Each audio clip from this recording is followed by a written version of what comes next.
It has become so personal. It's more than just teaching now. It is, these are my kids, these are my babies, so.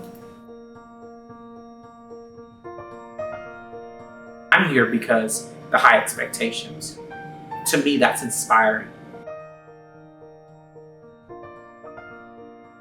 It might also be things like the ability to hire a teacher that wouldn't otherwise be able to be hired in a more traditional setting. My hair is green, I have a lot of tattoos, I have a lot of piercings, and the school was totally comfortable with that, just like very much like, hey, it's you, it's your classroom, and I felt very appreciated.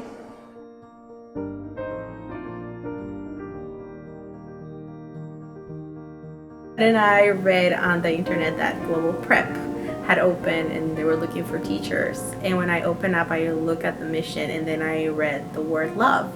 And that made me stop scrolling my screen. They asked me if I would try the elementary school for a year. And so, one of my mottos is you can do anything for a year. So I tried it out, absolutely adored my fourth graders. We have a farm in the background, as you can see. We have a planetarium in the building. We are a dual language school and we have the Spanish immersion program for free. So the fact that kids who again struggle with many other socioeconomic things have the opportunity to learn a second language from pre-K, that is a game changer. The state passed a law that designated districts the opportunity to start autonomous schools, and the legal name for those autonomous schools is called an innovation school. You can do this without getting a charter, you can do this without setting up a charter authorizing office. It's the district saying that school, if 50% or more of the staff wants it to become an autonomous school, the leader can then move that school into an autonomous space.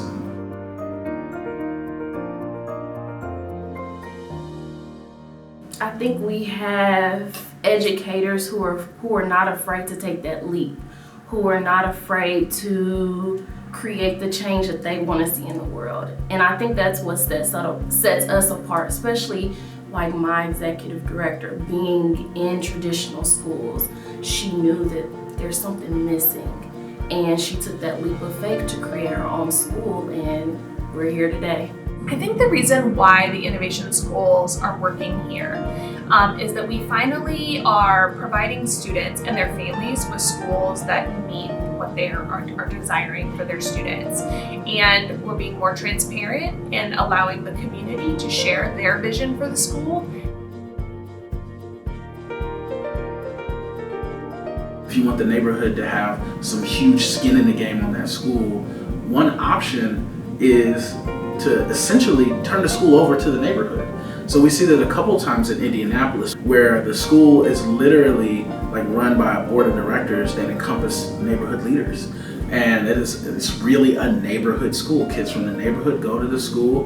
They have an executive director who's bought into the school, and the school is just full of joy. And I think being able to root ourselves in an IPS building, like in our community, lets us like show that this is not just like a charter school that has come in here, but it is something that belongs to you, the community member, as well.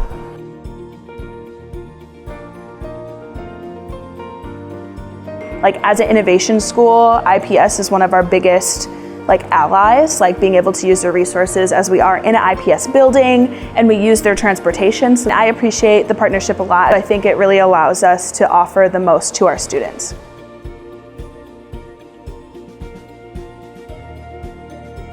Just to give some context about state testing in Indiana, math test scores, third graders score the highest, and as they matriculate throughout their middle school career as students, that proficiency goes down, and typically our students here, the math goes up. My students have always outperformed state averages when it comes to math proficiency 6th, 7th, and 8th grade for the past 7-8 years. I think what makes it all worth it, because it was a lot of work, is taking my students who maybe at the beginning of the year were 10th graders reading at a 3rd, 4th grade level and saying look, this is where you are now. If you're able to go 3 years in 1 year, think about where you're going to be at next year. That first quarter, in English and math, we had 0% in proficiency. By December, I had 3 students meeting and then a bunch of kids approaching. So for me, that was like, I don't know, I don't think I have felt this successful in years. The beauty of an innovation school is the contracts allow you to hold people accountable. And that's on both sides. We see improved scores, we see improved proficiency, and we see those schools generally doing better than the direct district-run schools. But we also see this love of school that didn't exist before. As a world language teacher myself, coming into the classroom, I was given the keys completely. It's like, you do what you want for your students. Make sure it's rigorous, make sure they're learning, but we believe in you.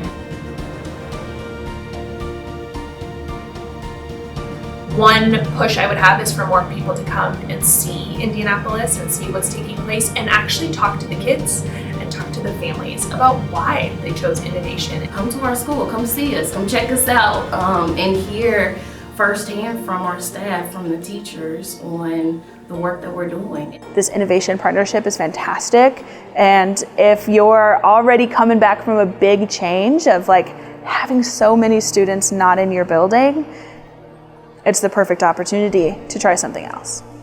If parents could take the time to see things in perspective, they would have a better understanding of why innovation schools are so important for America.